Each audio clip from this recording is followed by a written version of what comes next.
All right, Shalom, Shalom. Kahalayim La Yahweh, Bahasham Yahweh Shai, Bahasham Rakakudash. Double honors to the apostles and to the elders of Great Millstone, who rule and teach well. Much peace, love, and salutations to the hopeful elect that are pushing this word in truth and in sincerity of heart. Shalom. This is the brother Batak back again through the Spirit with another lesson, and Lord willing, this lesson be edifying. The title of this lesson is going to be The Mighty Men of Babylon don't want to fight. I gotta look at the scripture to see exactly what it says, but I'm gonna entitle it that, something along those lines. The mighty men of Babylon are forborn to fight, something like that. I believe that's what the scripture says. So that's whatever it is, I'm gonna entitle it that, because you can see the draft age has reached the 42 years old. It says as of March 2026, which is this year, March, it says the U.S. Army has officially raised its maximum enlistment age to 42, effective April 20th, 2026. This policy change expands the recruitment pool during the ongoing conflict with Iran and aligns the Army with the Air Force, Space Force, and Coast Guard, which already have a maximum age of 42 or 41. Here are the key details regarding the enlistment age increase and draft. Army age increase. The maximum age for enlistment in the Army, the active Army, Army National Guard, or Army Reserve is now 42, up from 35. Enlistment versus draft. This change applies to volunteers enlisted in the Army, not to the military draft. This is draft age limit. The draft, which is not currently active, is managed by the Selective Service System. Federal law currently requires males to register for the draft between the ages of 18 and 26. There are no current laws expanding the draft age to 42. So, as you can see, Esau is real worried about having more bodies for these wars that they want to do. And patriotism is at an all-time low. People not patriotic anymore.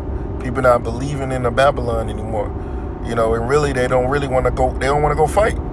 They don't want to fight for.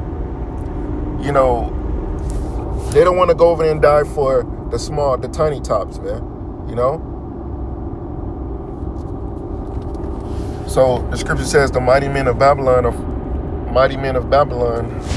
Let's see.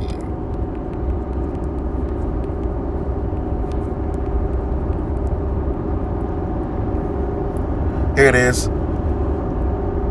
Jeremiah chapter 51. I'm going to start at verse 28. It says, prepare against her the nations with the kings of the Medes. The Medes are talking about the Russians of today, because they're the ones that are living in that region, the region of the Medes. It says, the captains thereof, and all the rulers thereof, and all the land of his dominion.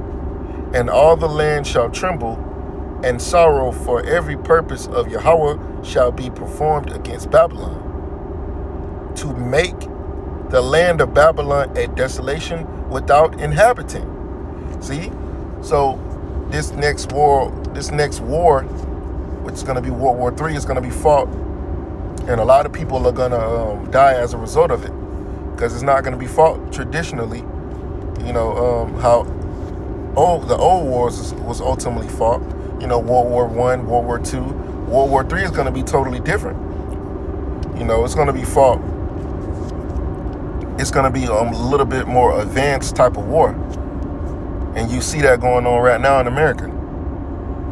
Well, I'm sorry. You see that going on right now in the Middle East. It's fought with missiles and things like that. Like the scripture says in Isaiah chapter, let's get it real quick. Isaiah 9 and 5. Isaiah chapter 9 verse 5, it says, for every battle of the warrior is with confused noise and garments rolled in blood. But this shall be with burning and fuel of fire. See, this war is going to be with burning and fuel of fire. It's called modern warfare, So Jeremiah 51 in verse 30, the mighty men of Babylon have forborne to fight. They don't want to fight. They don't want to go to war. They don't believe in this country anymore. That just shows you how fast this place is falling. America has fallen from its glory days, man, and it will not return. This place is only going to get worse and worse. The NLT says her mightiest warriors no longer fight. They stay in their barracks, their courage gone. They have become like women. The invaders have burned the houses and broken down the city gates. So ultimately, there's not going to be enough bodies for this war. So they're going to have to draft a lot of Israelites, a lot of people. Sorry, mainly you tribes, man. You know. So World War III, ultimately, they're going to bring that draft back, man, because they are low in recruitment.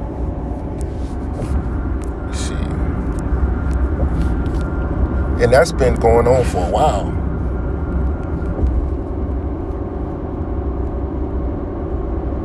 Let's see. Low military recruitment. It says the U.S. military recruitment has faced significant long-term shortfalls, marking some of the fewest numbers in 50 years. While some branches show a rebound in 2026 to 2025, challenges persist due to shrinking eligible pool. 77% are ineligible without waivers. Low interest. See, low interest. Nobody cares. Nobody really wants to go and fight these wars, man. It says a strong labor market and reduced familiarity with military life, U.S. Department of War. See? Declining interest in propensity. It says the youth interest in serving has dropped significantly, with only 9% of civilians aged 16 to 24 planning to join, a 15-year low. See? The mighty men of Babylon are forbear to fight. Nobody wants to go into the military, man.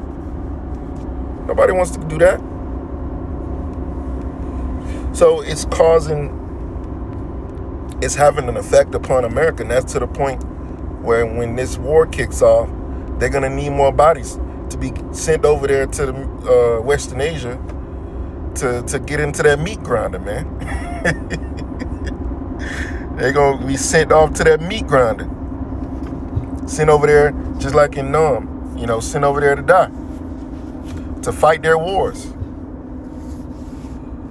See? It behooves you. It's in your best interest to not join that shit, man. It's in your best interest not to join the military, man. Because if you join the military, you literally signing your death certificate. You're gonna fight in this war, and you're gonna be a casualty, man. Because you're getting shipped over there to die. A lot of those people that's going over there, they're not coming back, man. You're not coming back. Jeremiah 51 in verse 30, it says, the mighty men of Babylon have forborne to fight. They have remained in their holds. Their might has failed. They don't have no strength. It says they have become as women. They have burned her dwelling places. Her bars are broken.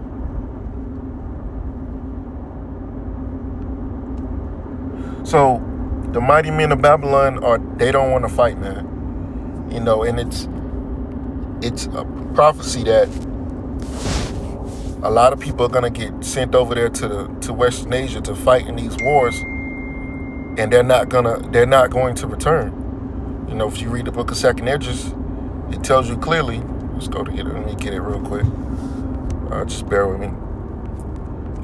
It's not gonna be no men left. This is the book of 2nd Esdras chapter.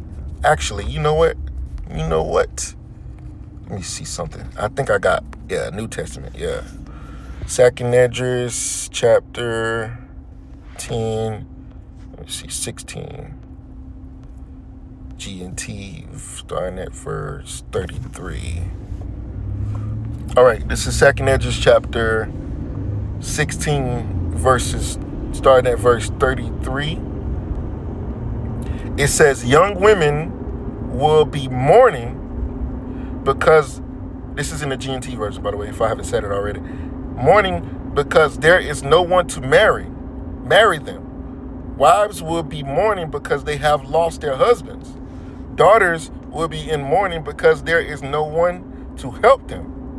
All the young men were killed in the war, and all the married men will die in the famine. See? So, all of the young men were killed in the war. You see, the ages between 18 to 26, those are the enlistment age. Those are the draft ages, man. So if a draft comes into play, all men between those ages have to go into the army, go into the military, go over there to that meat grinder. See?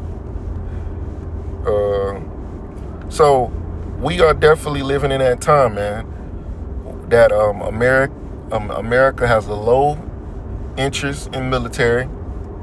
They have a military industrial complex, but the people, the men, are not willing to go over there to the Western Asia to die in this war. And that'll be the smart thing to do, man. Don't go into this war because you signing your death certificate, man. Because we know ultimately what the prophecy says. That's why we telling you don't go. We know what prophecy says. America's gonna lose.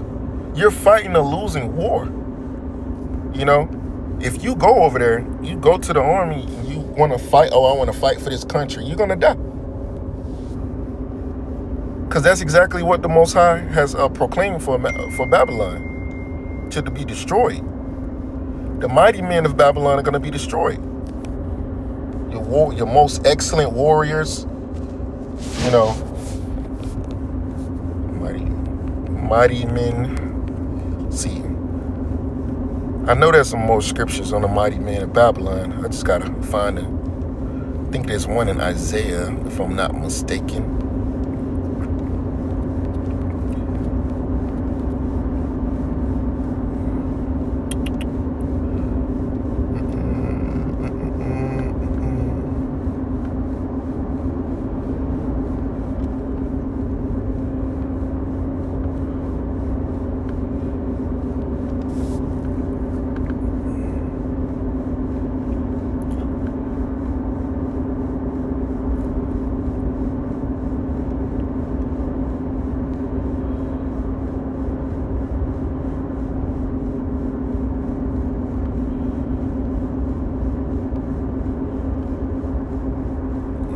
Because the spoilers has come up her even unto Babylon, and her mighty men are taken, everyone, and the bows are broken.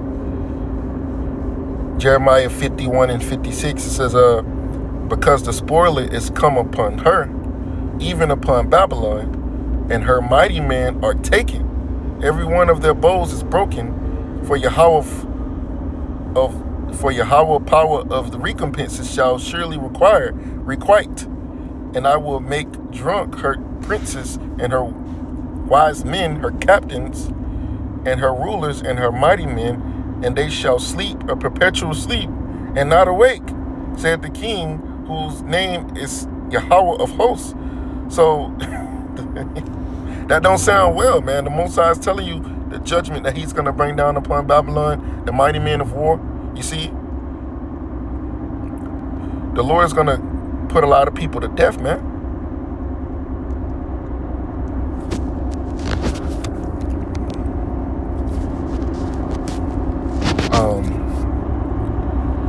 Isaiah 19. Trust me, you don't want to go fight in this war, man.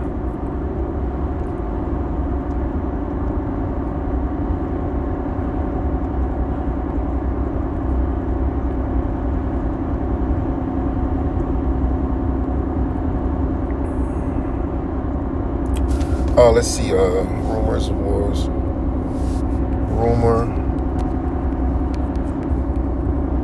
It's the book of Matthew, chapter 24, verse 6. It says, and ye shall hear of wars and rumors of wars. See that ye be not troubled, for these things must come to pass. But the end is not yet. For nation shall rise against nation, and kingdom against kingdom, and there shall be famines and pestilences and earthquakes in diverse places. So this is what Verse 8, all these things are the beginning of sorrow. See? So there's going to be wars going on, man. We're living in that time now. We're at the end. America currently, I just seen an article that Iraq is supposedly joining the war now. Let me see. Did I see that? Where? Iraq joining Iran. This is I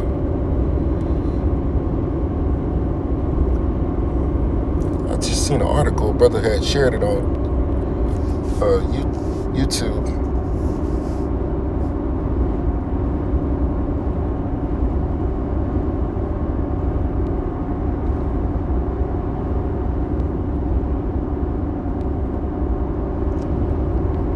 Well, I can't find nothing on it that Iraq has joined. Can't find that article that the brother had posted. Hold on. Did Iraq join the war with Iran? It says yes. Iraq is heavily involved in the current expanding regional war involving Iran, the U.S., and Israel as of March 2026. Pro-Iran militias within Iraq are attacking U.S. assets. So yeah, Iraq is joining the war with the U.S. It says, did Iraq join the war with Iran? It says, yes, Iraq is heavily involved in the current expanding regional war involving Iran, the U.S., and Israel as of March 2026. Pro-Iran militias within Iraq are attacking U.S. assets, turning the country into a central, volatile, and exposed front. The Iraqi government is struggling to control these groups while facing retaliatory strikes. So things are getting out of hand, man. Things are getting out of hand. But that's what we want. That's what we need, man. We need things to get out of hand. Because according to prophecy, these things must happen before the end comes, man. And the end is making itself known. Second Esdras. Let me go back here. Second Esdras chapter. Can't change the chapter? Okay, hold on. Gotta do it the old-fashioned way.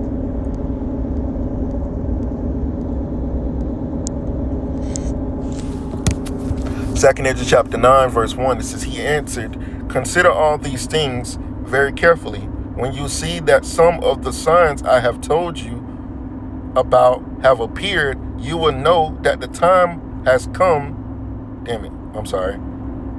When God Most High, the Most High Power, will bring judgment on the world He has created. See, so we're seeing that the signs have shown themselves. So that lets you know that we are living in that time right now. It says, these words are close together. It says, there will be earthquakes and national rebellions, international intrigues, unstable leaders, and confused rulers who, when you see these things happening, you know that they are what the Most High Power has spoken about since the beginning of creation. The beginning and the end of everything that happens in this world are clear. The same is true in the world above. Wonders and miracles show the beginning of events, and mighty signs show when they end. See? So it's 2 Esdras 9, verses 1 through 6 in the GNT. So we are literally living in a time where the Lord spoke by the mouth of his prophets thousands of years ago, man. And things like this is, when it comes to military men not wanting to fight in the war, not wanting to go to war, that prophecy is being fulfilled now. Because that's one of the reasons why America is going to be destroyed. The Lord is causing the mightiest, strongest military in the world to be weak. You claim you have the strongest military in the world, but guess what? You're looking very weak right now. especially when it comes to Iran. Iran is embarrassing you, embarrassing your missile defense systems, and just embarrassing you, man. So I just wanted to do this quick lesson, man. Something I've been on my spirit. The mighty men of Babylon have forborne to fight. Jeremiah 51 in verse 30 in NLT, it says, her mightiest warriors no longer fight. They stay in their barracks. Their courage is gone. They have become like women. And who did this? The Lord did this to you. The Lord did this to you, Esau. You can't figure out why your military is not getting the numbers that you're supposed to. The Most High Yahweh Bahashem Yahushua is fulfilling prophecy on you, man. He said he was going to do this to Babylon. Your mighty men don't want to fight. This is the Lord's doing. It says they have become like women. The invaders have become, the invaders have burned the houses and broken down the city gates. So, the mighty men of Babylon, your toughest soldiers, they don't want to go to war, man. They don't want to go to full war for the small hats, the tiny tops, because as soon as you take your ass over there, man, you're not coming back alive. So with that, Lord willing, this lesson was edifying. I'm going to close out by giving all praises, honor and glory to Yahweh, Bahashem, Yahushai, Bahashem, Kakadash, double honors to the apostles and to the elders of Great Millstone who ruled us as well. Shalom.